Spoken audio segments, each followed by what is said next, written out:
La nature est une chose magnifique et grandiose. Elle reste néanmoins très réservée et nous cache une bonne tonne de secrets. Beaucoup de phénomènes naturels dont on a des preuves de leur existence restent cependant inexpliqués et tourmentent une tonne de scientifiques qui n'arrivent même pas à leur trouver une explication. Avant de poursuivre, je voulais vous demander de dépasser les 100 likes en 24 heures pour ce nouveau sujet. Allez-y, lâchez un like, ne soyez pas timide. N'oubliez pas aussi de vous abonner et d'activer la cloche. Comme d'habitude, si vous l'activez et que vous me le dites en commentaire, j'irai adorer le commentaire. Restez jusqu'à la fin de la vidéo, je vais faire des dédicaces à quelques abonnés chanceux. C'est Strawberry et c'est parti pour 5 phénomènes naturels que l'on n'arrive toujours pas à expliquer. Numéro 5. Peut-être que vous en avez déjà entendu parler des pluies de chats et de chiens. Ça paraît totalement impossible qu'il pleuve des chats, des chiens ou même des poissons. Lorsqu'il pleut, c'est de l'eau et rien d'autre qui tombe. Pourtant, il y a bel et bien eu des cas de pluie de chats et de chiens rapportés avec des preuves à l'appui. Dans certaines régions du monde où les pluies sont courtes et fortes, comme en Australie ou au Japon, on peut parfois voir que mêlés à la pluie, il y a quelques animaux de poids très légers.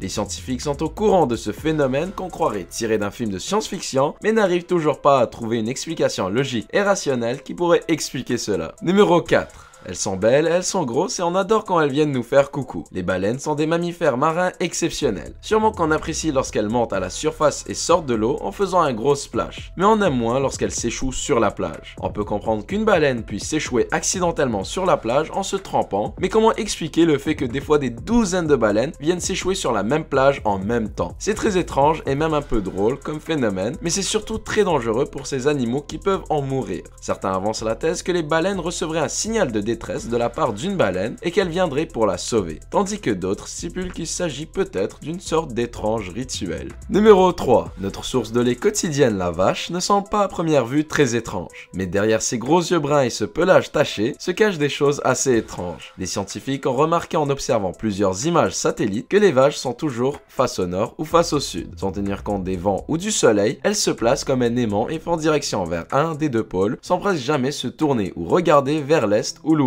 Une des théories avancées est que nos amis bovins possèdent une sorte de GPS dans leur corps qui les guide vers le nord ou vers le sud. Mais jusqu'à ce que l'on trouve une véritable explication, n'oubliez pas que si vous êtes perdu, trouver une vache vous permettra de retrouver votre chemin. Numéro 2. La zone silencieuse. Bien plus mystérieuse que le triangle des Bermudes, la Silent Zone ou la zone silencieuse en français se trouve au nord de l'état du Nouveau-Mexique aux États-Unis. En plein milieu du désert, il y a une zone de 30 km de large très étrange où les lois de la physique et de la logique ne s'y appliquent pas. Déjà, lorsque vous vous approchez de la région, les fréquences radio et les signaux de la télévision ne peuvent pas passer par là pour une raison que l'on ne connaît pas. Ils disparaissent tout bonnement lorsqu'ils rentrent dans la zone. La zone silencieuse fait l'objet de plusieurs histoires très bizarres et totalement invraisemblables. Et en 1970, une fusée américaine y est lancée, mais s'écrase rapidement en déviant de sa trajectoire de plusieurs kilomètres. On peut aussi y remarquer des lumières étranges et parfois même des formes bizarres dans le ciel, rappelant des soucoupes volantes. Numéro 1. La gloire du matin. Vous pensez avoir vu la plupart des nuages possibles? Eh bien, vous n'êtes sûrement pas allé en Australie et vous n'avez probablement pas vu ce type de nuage, le Morning Glory ou la gloire du matin. Ce type de nuage est très étrange et il fait plus penser à un tsunami ou à une belle vague sur laquelle on pourrait surfer plutôt qu'à un nuage. Ces nuages sont très rares mais sont surtout immenses. Ils font à peu près 600 km de long pour 2 km de haut et donnent l'impression qu'ils roulent sur l'air un peu comme une grosse vague. Je n'essaierai même pas de vous donner les explications scientifiques pour ce phénomène, c'est bien au-delà de ce qu'on pourrait comprendre, mais sachez que tous les scientifiques ne sont pas d'accord sur ce sujet ou encore pourquoi ces nuages apparaissent, laissant ainsi lieu à une tonne d'explications très loufoques. Merci d'avoir regardé jusqu'à la fin, j'espère que ce sujet vous a plu. Si c'est le cas, n'hésitez pas à me le dire en commentaire. N'oubliez pas de liker la vidéo, de la partager et de vous abonner. Avant de passer au dédi, je vous rappelle que pour en recevoir une, il faut que vous ayez liké la vidéo, que vous activez la cloche et que vous me dites en commentaire que vous l'avez activée et quelle a été la partie de la vidéo que vous avez préférée. Donc dédicace pour aujourd'hui à KM Fils, Peggy22 et Kiroto. Continuez comme ça les amis, vous gérez. C'est tout pour moi, je vous laisse à une prochaine vidéo. Ciao tout le monde.